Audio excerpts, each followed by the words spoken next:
Welcome back to the MVM Show, everybody. I'm Titus, your host. I'm with my good friend, lifelong friend, Barney Helton, and him and his brother been on recently. We were talking about him starting guide service in California, and then his grizzly hunt and their guiding experiences. They've been on a few times before, but I've been calling this the Camping Chronicles. I think this is the second or third year we've done this, where we come up here and record while we're camping. All of our good friends are up here together, so might as well. We're just being lazy anyways. Might as well talk. Sitting around talking, so might as well record it and talk. But I wanted to ask you and talk to you about, just get right into it, about your bands. So how long have you been hunting, duck hunting? I started in opening day of 2000 and 18, 19. It's probably longer than you thought it was, huh? Yeah, because I got that. I'm not 100% sure. So one of those years. It was maybe it's 19. Well before COVID, right? Yeah, it was well. A couple years before. Yeah. So it was probably 18. Probably 18. That was you, because that was you. And because I got the first band in January of 19. Really? Yeah, down there at Delavan. You guys. So you started 18. It was an 18-19 season. 18-19 season. That throws me off too. So was that the one with Johnny? You and Johnny? Little Johnny? The first band? Yeah. But you guys just had an awesome hunt. My first hunt I ever been on, never had duck hunted in my life. And all my buddies was duck hunting. And I just didn't think I could afford another hobby. Become more than a hobby quickly. But anyways, so I just didn't do it. And big game hunting was always been my passion. And my nephew started going a couple years before me with Trav and you and everybody else and Talon. Well, finally, he got me out there one morning, and opening morning, he drew a resi, and he asked me to go. Of course, I jumped on it. I thought, well, I'm going to go, and I brought my daughter, my youngest daughter, and it was an amazing day. My first bird I ever got was a blue wing. Only one I've got to this day. It wasn't plumed. Yeah. And I didn't know much about it. Didn't mean a whole lot to you at the time. Didn't mean nothing. Yeah, I didn't care. All I knew about is greenheads. Yeah. I knew what a greenhead was. That was it. But, yeah, the first year was fun. After the first hunt, I went out and bought, me and my daughter, all the equipment. Waders, new shotguns, sled, decoys. We went all in. The works. And after one hunt. And I didn't know nothing. I just said, well, I'm going to do it. I'm going to do it. So that hunt must have obviously left a pretty heavy impression on you. It did. You know what? As much as the birds is being there with my buddies. I was with Talon. Let's see, Talon, Little John, me, Olivia and Shay. On that opening day hunt? Yeah, on the opening day hunt. How did someone else had a resi too then, huh? No. Talon, Shay, and Olivia, they were all youth. Really? Yeah, and me and Johnny was the only adults. So then, actually, let's see here. Talon was a youth. It was 100% 18 then, because Talon would have had to been 17. Right. I wonder if it was 17, 2017. I know he's a youth because we only have two adults. And yeah, so that worked out perfect. Yeah, it did. It was so you guys fun. shot a lot too, didn't you? Yeah, we shot, I don't know, it was like 30 birds probably. Yeah. The opening day. But I mean, you had so much opportunity, right, on that day? Yeah, a lot of opportunity. That was a good year too. Me and Shay was sharing a shotgun. Oh, man. So I'd let her shoot 6-7 times, and I'd shoot 6-7 times because I only had one then. And it wasn't a nice one at that point, All I'd ever done is quail hunt. So it was just the little shotgun. Huh. And I don't know if it was my little 20 or not. I can't remember. But I had one shotgun. I know that was a pump. And then that next week I went down and bought 2 Frankies. Yeah. So got right into it. Yeah. 2 20 gauges or did you? No, I bought 2 12s. Oh, 2 12s. Yeah, I bought 3.5 and a 3. I thought, well, I want one of each. Yeah. So I got one of each, and I didn't get the 20 till a couple years ago. That's the one I shoot now. I was going to say, what do you shoot more? Now I just shoot the 20. Yeah. But I've only had a season on it, really. And last year I didn't hardly hunt. I was gone a lot, and then the season was stunk. And then I never, this is kind of funny, but between me and Shay, I put in for close to 500 reservations last year. I never drew one. Neither one of us drew one res, not even a Volta. That's crazy. It's insane.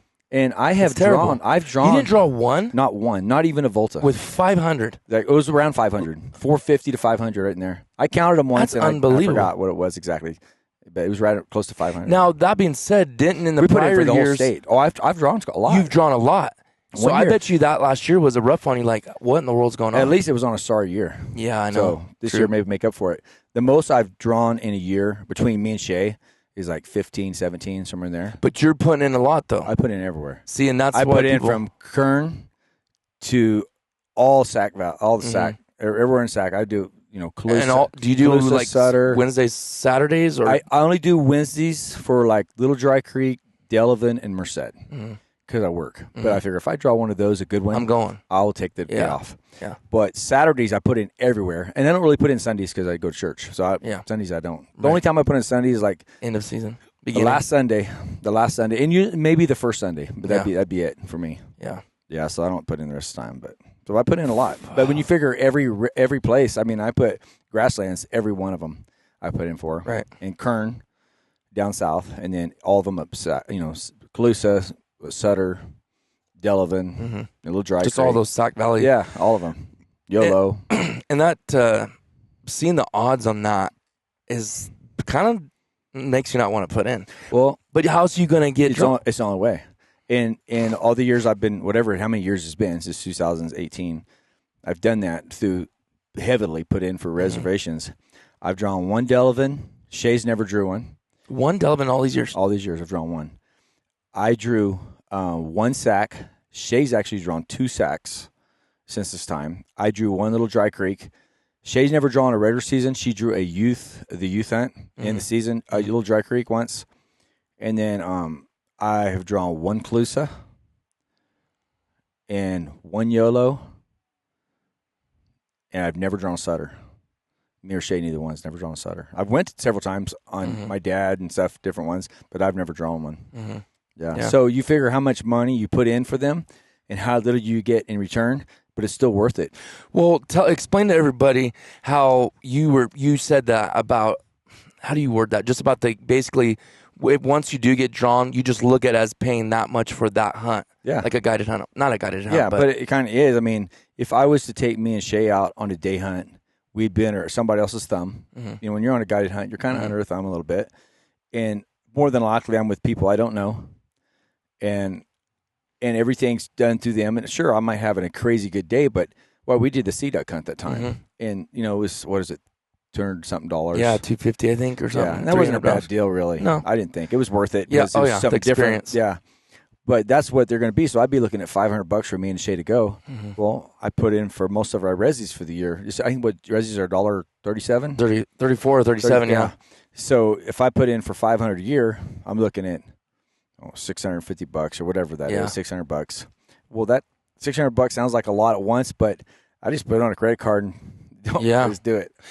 And honestly, I guess when you word it like that, it's kind of like, well, like do the math. Let's say but you didn't draw any though. I didn't draw any. That's the only part where you're like, okay, this is stupid. One good hunt to me is worth $600. Honestly, no, truly. And I've had hunts at Volta that were worth the one hunt we was talking about the other day, the wigeon hunt. Yes, that was one of the best hunts I've ever been on in my life. It was incredible. Absolutely beyond. I've never seen wigeon like that. It was coming in at 30 at a time every 5 minutes at least. It was nonstop like rush clockwork. And we had, at first it was 3 of us, and then I called you. You come in there with us. Yep.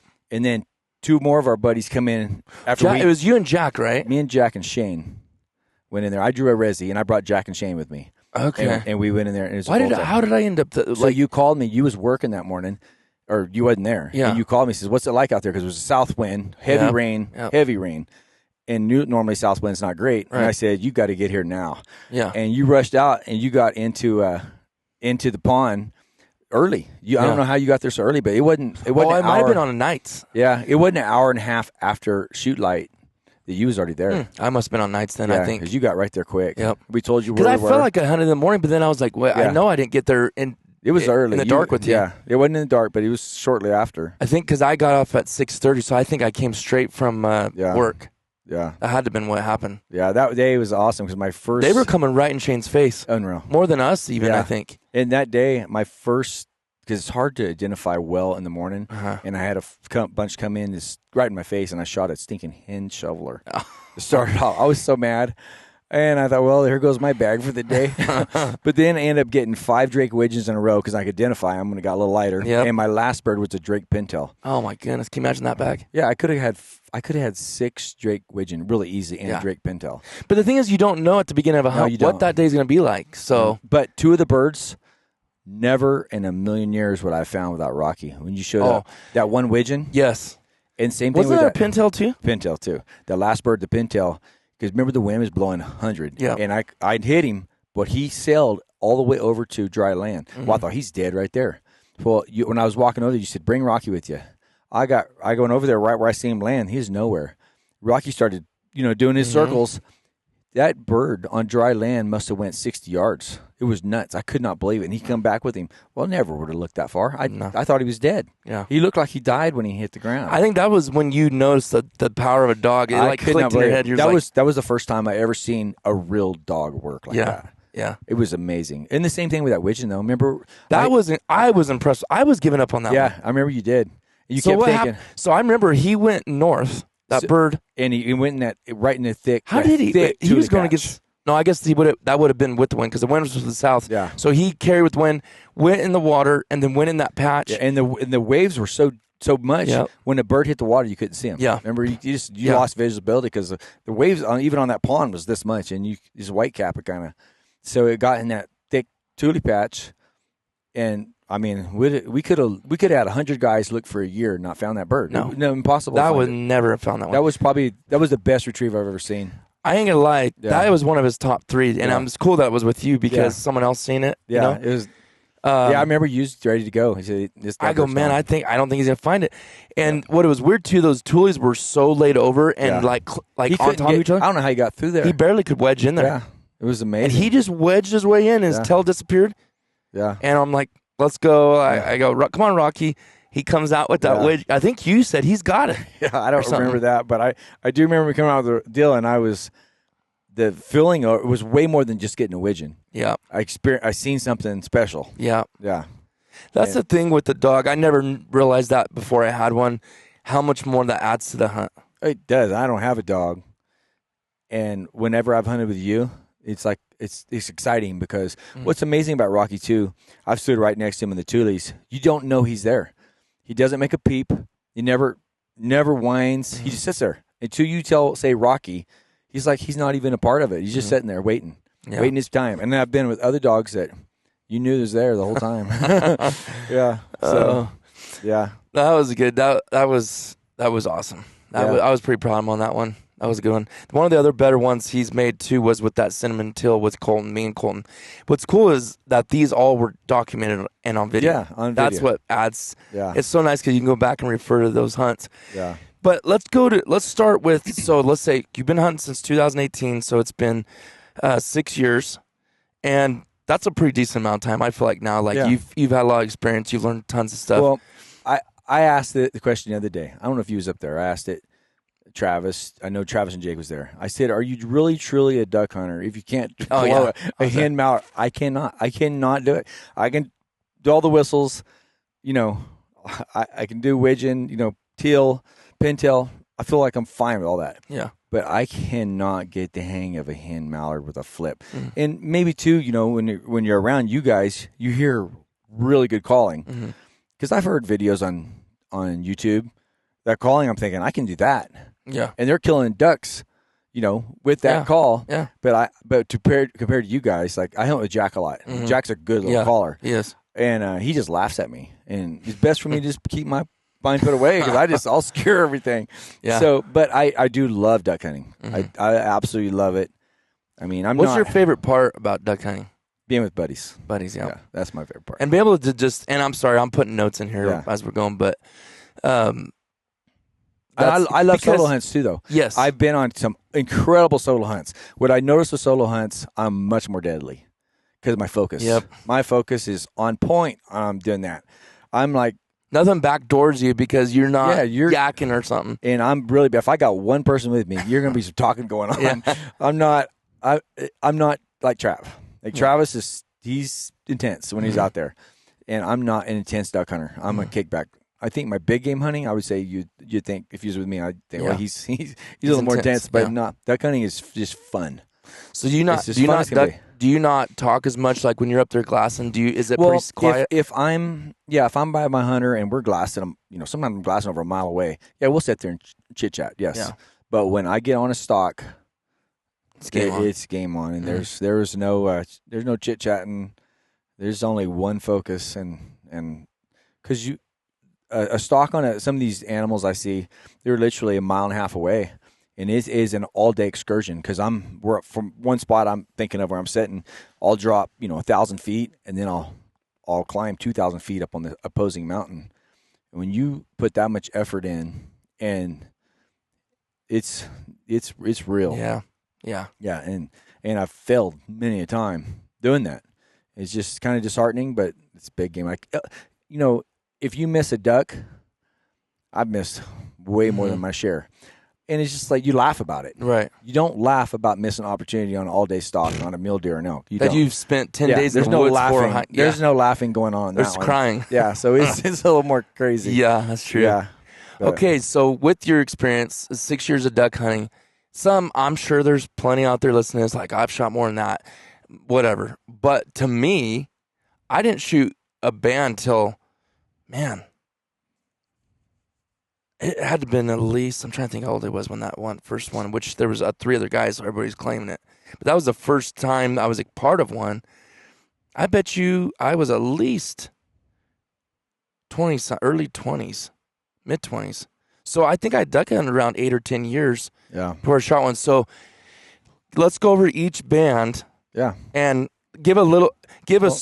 kind of tell about the story on the day and everything. You don't have to, the first band, I remember we was at Mom and Dad's. I think you was there. Trav was there. We had a New Year's party at my Mom and Dad's. And it'd been January 1st, 2008, or December 31st, January 2018? 19. They turned 19 that night. Okay, yeah. And we was out there for New Year's party. We was all just having fun, being out there that evening.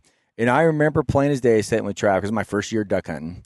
And I thought it would be my dream just to get one band. We was talking duck hunting because that week it was the weekend. Your Mom and Dad's, right? Yeah, Mom and Dad's. I remember that. Yeah, and I said it was just a dream to get one. I remember this. Well, that was on a whatever that was. Was it Friday night? I can't remember what day it was on, but it must have been on a Friday for everybody to be there. Mm-hmm. And we had a crew there. Well, that next week I was working in Sacramento in West Sac. So we quit that day. We decided to quit around 11. And it was my brother, his boy, my dad, and I. And we said, let's just go to Delavan and do walk on. So we jumped in the truck, went to Delavan, walked on. That was on a Wednesday. So it was a Wednesday afternoon. Okay. I got that deal, just a walk on hunt afternoon. We get in there, sit down, and the birds is one of those days they just flying. I mean, was 4 of us, and I think we got our limits that day on the afternoon hunt. It was pretty cool. And just in a matter of, time we get in the water, it's 1:30. Right. What's a short afternoon hunt? Well, pintail, everybody knows me. Everybody has their favorite bird. Pintail's my favorite. I've always been from the start. That was my favorite. Mm-hmm. I love Drake pintails. To me, they're just majestic. Yep. They have something about them, and they're just beautiful. And maybe because, from the start, besides Drake mallards, maybe it was the first bird I could really identify well. I don't know. All I do know is I love them. And Delavan is known for pintail. Because me and Johnny was working in Sac that year quite a bit, and so we was going up there on Wednesday afternoons, and so we was in that year it was the Drake it was two limit back then, so we was getting 2 pintails quite often, and you go up there for an afternoon hunt, and that's all you'd get. We'd both get our 2 pintails. Mm-hmm. Anyways, that day a pintail came by, and I shot it, and my brother went out and got it because we was in a just a little it's more like a mound. We're laying down almost. Here's the cover stinks. No. Everybody that hunts Delavan knows not great cover. Wait, that wasn't the year we were next to you, was it? Yes, right next to us. Yes. Me, Jake, and Nathaniel. Yeah. So Johnny went out and got the duck, and he pulls it up.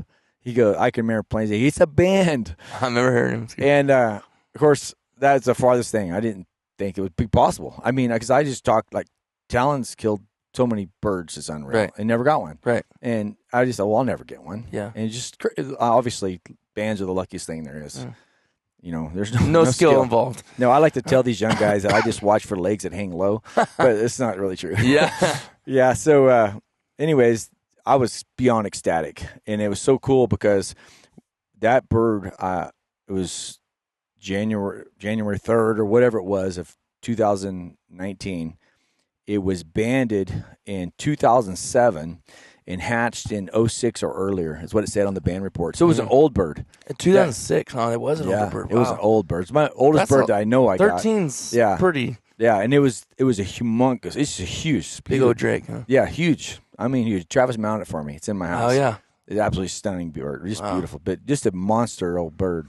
I remember you guys were like, they got a band. We heard you playing his day. That was cool. Yeah, Dad got a Ross goose that day. That was a good day. Cool. I remember that.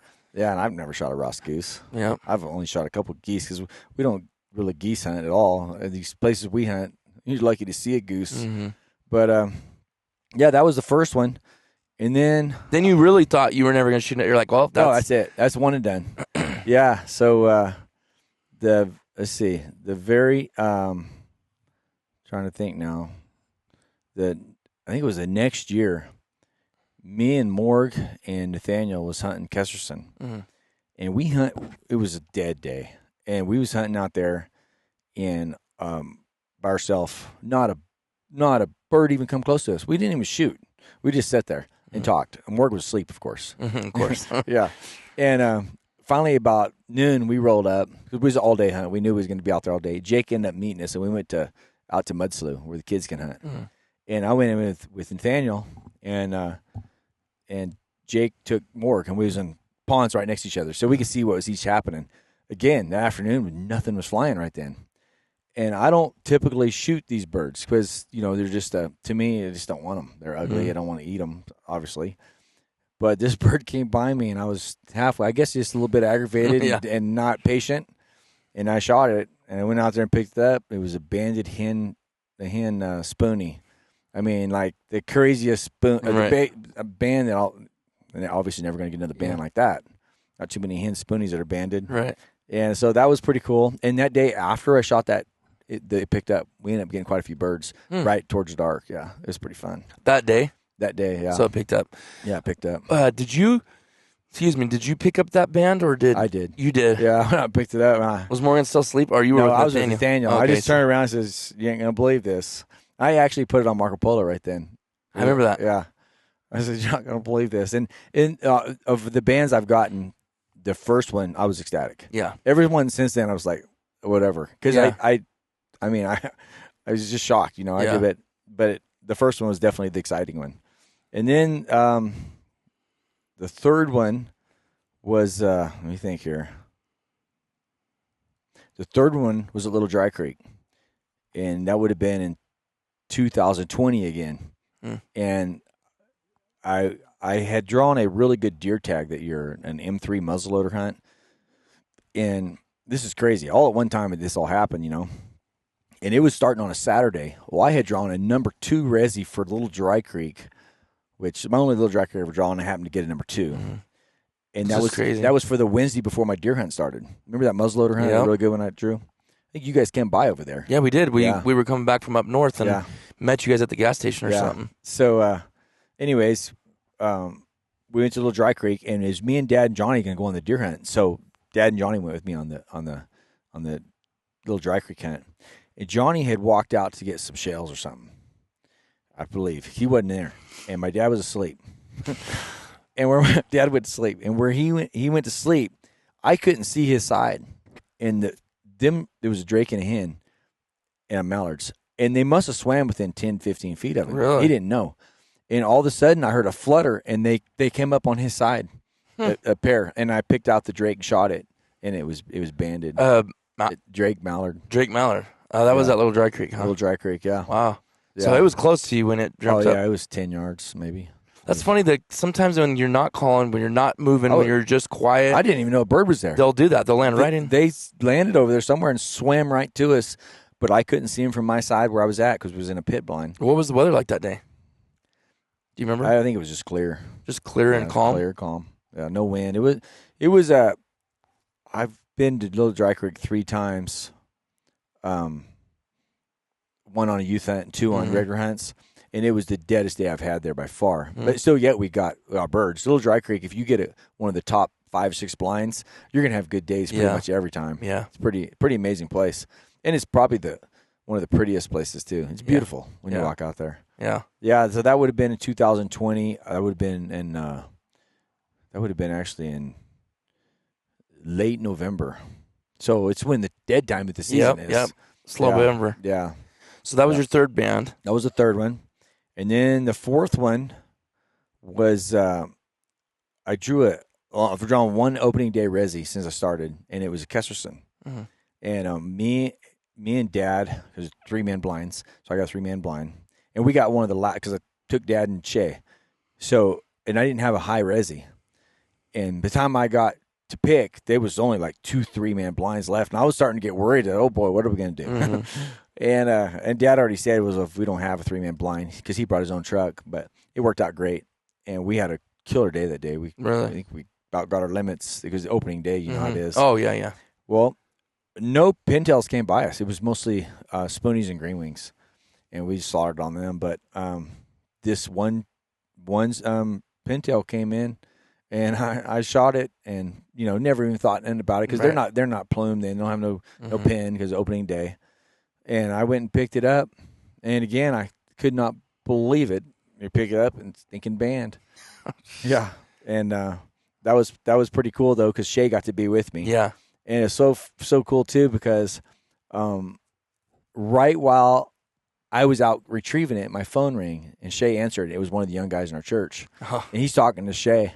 And I'm walking up, and I pull turn the bird around. Shay, look, and she looks and yeah, you got a pintail. It's cool. And I said, no, look. And all of a sudden it dawned on her. She's seen that band. She goes, you got a band? And that young guy on the phone with her, your dad got another band. Yeah, it was pretty cool. I can remember hearing his voice through the phone. It was so close. But, that's hilarious. Yeah, and then so that was 20. I don't even remember what it was. Opening day, 22 or something. Yeah, probably 22. And then that same year, later on in the season, Jacob Williams was out here for Christmas time. That's right. And I knew he's going to be here, so I told him, I said, buy your license and put in for resis while you're here. He's going to be here like 2 weeks. Mm-hmm. He happened to get lucky and draw a Merced. And that's my favorite refuge. Mm-hmm. If I could pick one, I just love the feel of Merced. Mm-hmm. And I know the guys that hunt there. So when I go to Merced Refuge in the morning, we sit around for 45 minutes before and chit-chat. And I love that part of it. There's a really awesome guy that hunts there. His name's Nathan. Mm-hmm. I think you know him. He's become a good buddy of mine. Mm-hmm. We talk we text throughout the year and stuff. But that guy knows Merced. When I first started hunting there, didn't know it. He told me where to put the decoys, and he knows every single spot. Mm-hmm. So he told me how to set up on every deal, and it is unreal. When I would do it like he'd tell me, it always had better days. Mm. It's just crazy how he knew. Yeah. And I've got to hunt with him before out there. We've teamed up before because we're on lottery, and one of us had a good lottery and the other one didn't, so went in together. But so that day, we actually there's two of my favorites, two favorite spots. Yeah. There, but hands down for me, I'd rather have one of these two spots if possible. And I got one of those two with Jacob. It fell because he didn't have a high res. He had like a 10, which, I mean, more than that spot should have been taken. Right. But what you have going for you in Merced is they're not usually locals that draw them. Yep. And the guys that come there, all they do is look at last week's deal, or they look at the closer walks. A lot of people are scared off by a walk. Yeah. We got in there, and it was a foggy morning, and couldn't see great, but we got our limits, and I was sitting there, it's bare pit blinds, and I was sitting there looking away from where I should have been looking, talking to Jacob, and I heard I turn around, and there's a pair of mallards, no joke, they're within 25 feet of me. Really? A pair. So I just picked the Drake out and shot it. Mm. Jacob never even seen him. I just happened to turn around, and my gun's, sitting there on the deal. I just picked up, shot the Drake because that's what you're going to do first. Right. And then the hen pull up, and I thought, well, I'm taking her. I shot her, and he fell right next to us. Mm. I picked him up. That was cool, and then she ended up falling out there, 30 feet from the blind or whatever. It wasn't very far. They both crumbled right there, and I picked her up, and she was banded. Yeah, and that's cool. It was with Jacob. So it was just you and Jacob. Me and Jacob. Yeah. What did he think about the duck hunting? He's duck hunted since he was a kid. Oh, really? Virginia. He grew up in Virginia. Oh, I didn't know that. Yeah, but for them, they jump shot. Oh, so they jump shot the river. Yep. And And I brought him out one time. Me and him and Jack went out to, not San Luis, but the other one next to it.